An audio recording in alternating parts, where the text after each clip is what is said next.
Robert Mitchum was a man who defined the word authentic. But there was one person in Hollywood he truly couldn't stand. George Peppard, the polished star of Breakfast at Tiffany's and the A-Team. A man Mitchum once said he couldn't stand to be around.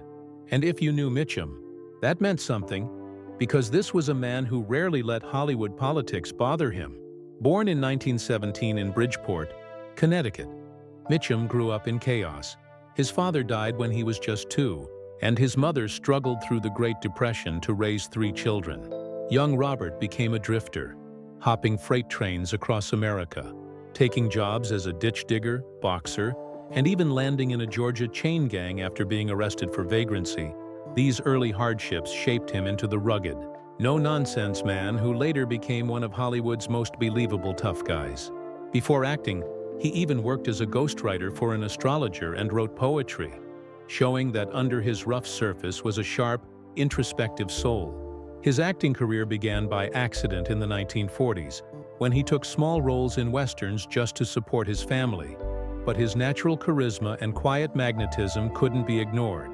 By 1945, his breakthrough in the story of G.I. Joe earned him an Oscar nomination, and soon he became the face of film noir, starring in classics like Out of the Past and The Big Steal.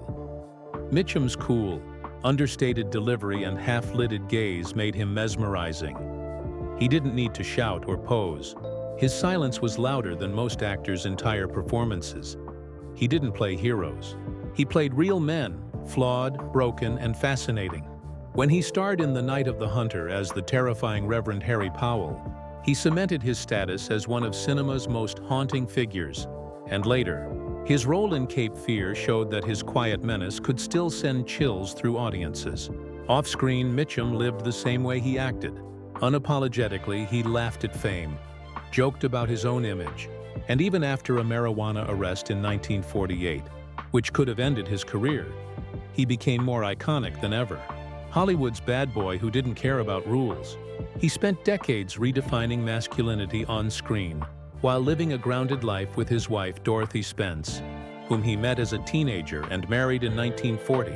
She was his rock for 57 years, and together they raised 3 children, 2 of whom followed his footsteps into acting. But despite working with legends and enduring in Hollywood longer than most, Mitchum couldn't stomach George Peppard. To him, Peppard represented everything wrong with Hollywood: vanity without depth, confidence without soul. Mitchum called him God's gift to the movies sarcastically, and said Peppard was always performing, even when the cameras stopped, checking his reflection and bragging about his last take. That kind of behavior infuriated Mitchum, who treated everyone on set, from directors to crew members, with the same respect. He said you can tell a lot about a man by how he treats the guy holding the boom mic. And Peppard, he claimed, treated them like furniture.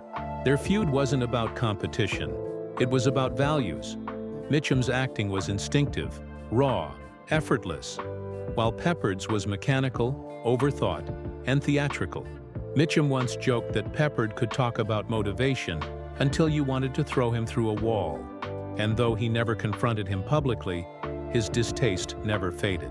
As years passed and Peppard's career declined, Mitchum watched quietly, saying, "He burned a lot of bridges. You can't treat people like dirt and expect them to catch you when you fall." In the end, Mitchum's career aged like fine whiskey, his legacy solid and unpretentious, while Peppard's faded behind the gloss of ego. When asked later about Peppard, Mitchum would smirk and say, "Yeah, I knew him. Once was enough." It was the perfect closing line for a man who never faked a word. Robert Mitchum passed away peacefully in 1997, with Dorothy by his side, leaving behind a legacy of grit, truth, and timeless authenticity. A reminder that in Hollywood, real always outlives fake. If you enjoyed this look at Robert Mitchum's untold story, make sure to subscribe to Hollywood Bulletin and press the bell icon so you never miss the real stories behind the legends.